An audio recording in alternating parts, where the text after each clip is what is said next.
Today we are taking up a meditation upon a broomstick by Jonathan Swift. First of all, let us study a bit about Jonathan Swift himself.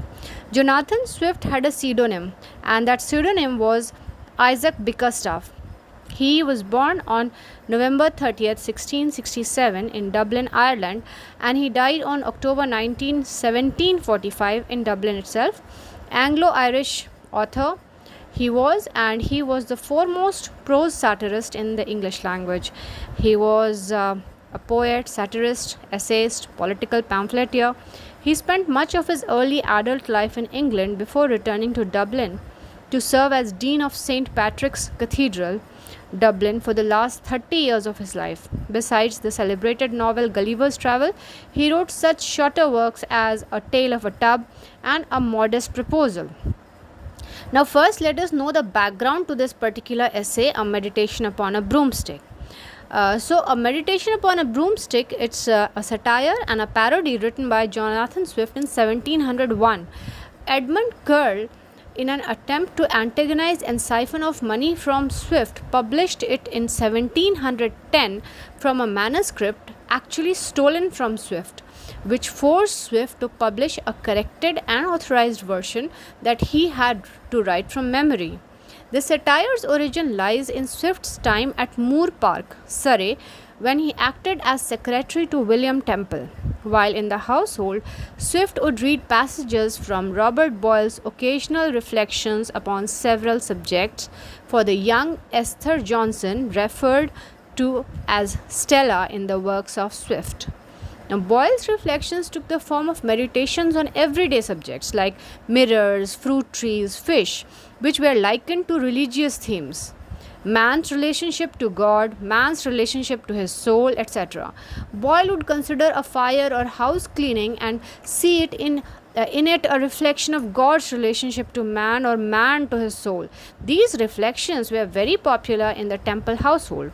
Now, one day Swift got so bored of reading out the same kinds of essays by Boyle that he wrote his own Meditation Upon a Broomstick and put it in the book. When the time came to read for the day, he read, instead of Boyle's essay, his own Meditation Upon a Broomstick.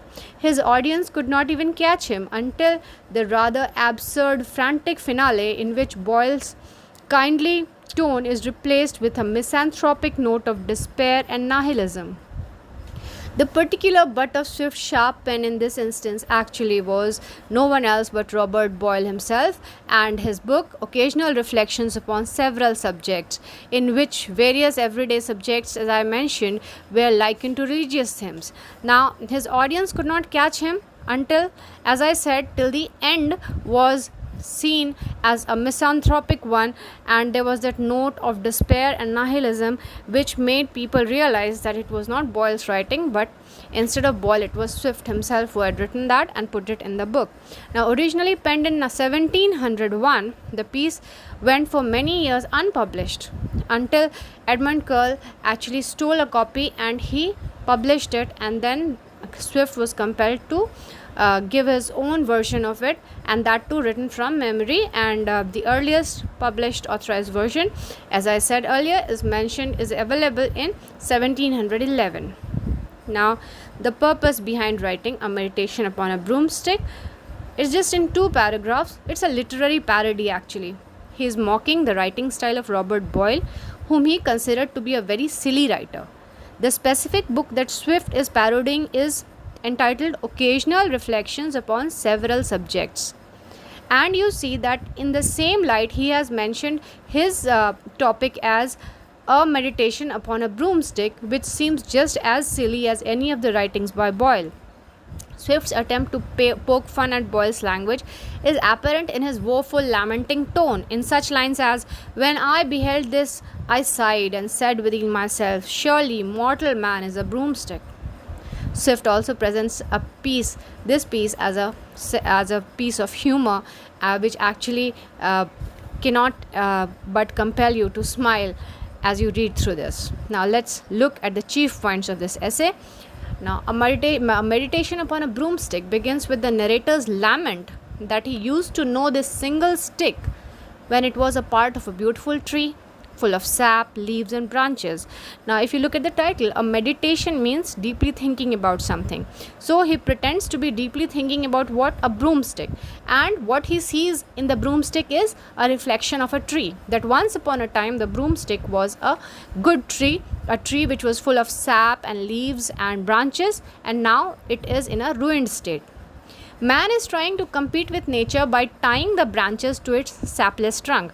What did man do? He cut down that tree, and all the branches were taken together and tied to the trunk and converted into a broom. It is now the reverse of what it was. A tree turned upside down. So in a tree, what happens? The trunk is down, the leaves are up. In a broom, what happens? The trunk supposedly is up in the air and the branches are down, with which you do the sweeping. Now it is used by dirty maids to make things clean by getting itself dirty. The fate of the broom is that the users are dirty maids, and itself the broom becomes dirty in an attempt to make houses and rooms clean. After long use by the maids, it is worn out. The fate of this single stick is ultimately the fire. In the end, what happens when the broom gets totally worn out? It is thrown into the fire. Upon seeing the condition of the broom, Swift said to himself that mortal man is also like a broom. Now, Swift strikes a comparison between the broom and man. How? Number one, he says, nature sent him to earth healthy, full of reasoning ability, and his own bundle of hair on his head. So, just like the broom in the beginning was a tree full of branches and sap and leaves, similarly, man, when he came on earth, he was healthy, he was full of reasoning, and he had his own hair on his head. With the passage of time, he loses his strength, reason, and hair. And as time passes, similar to the broom, he also loses his strength, his reasoning capacity, and the hair on his head is also gone. Then what happens? He then proceeds to get himself a wig.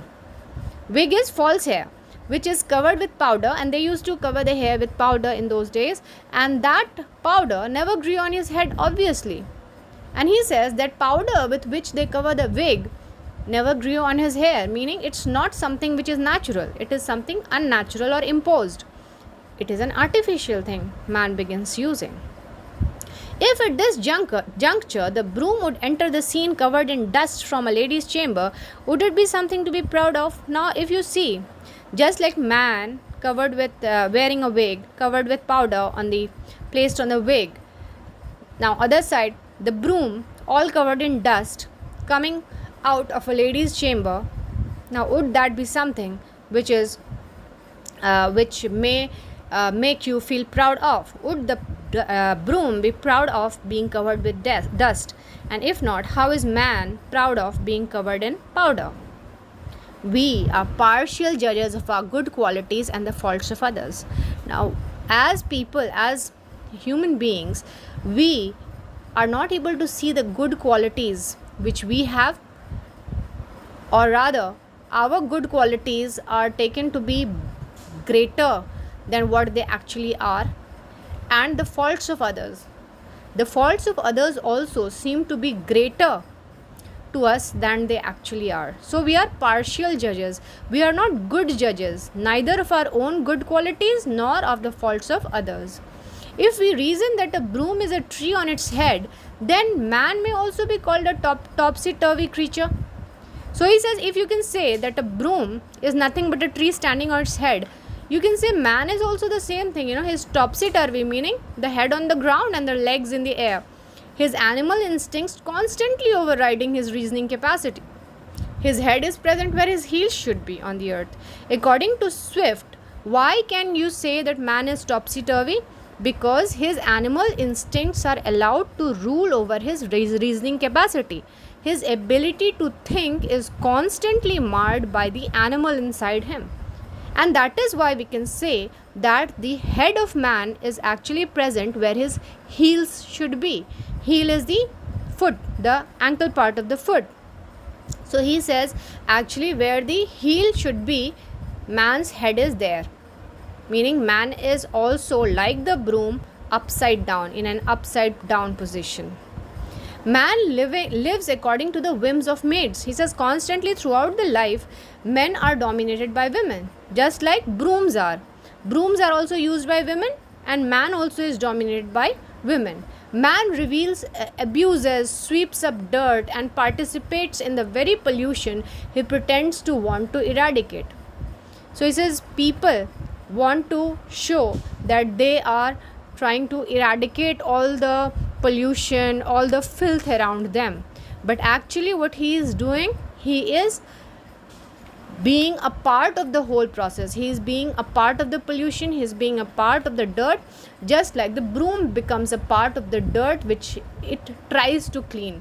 So man also tries to clean all the dirt, all the pollution around him, all the faults in society, everything he tries to clean, but in the process he himself becomes a part of it.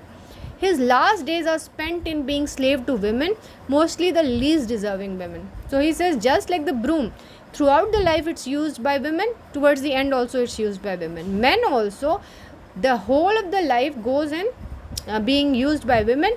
Similarly, or rather serving women or being dominated by them. He says last days of men also are the same. They continue to be slaves of women, and most of the times to the most undeserving women. In the end, he is totally worn out like his brother Besom. Brother Besom here refers to a broom made of twigs. He says similar to the broom, which in the end is totally worn out, man also becomes totally worn out. He is either thrown out or used to kindle fire by which others warm themselves. So the end, what happens?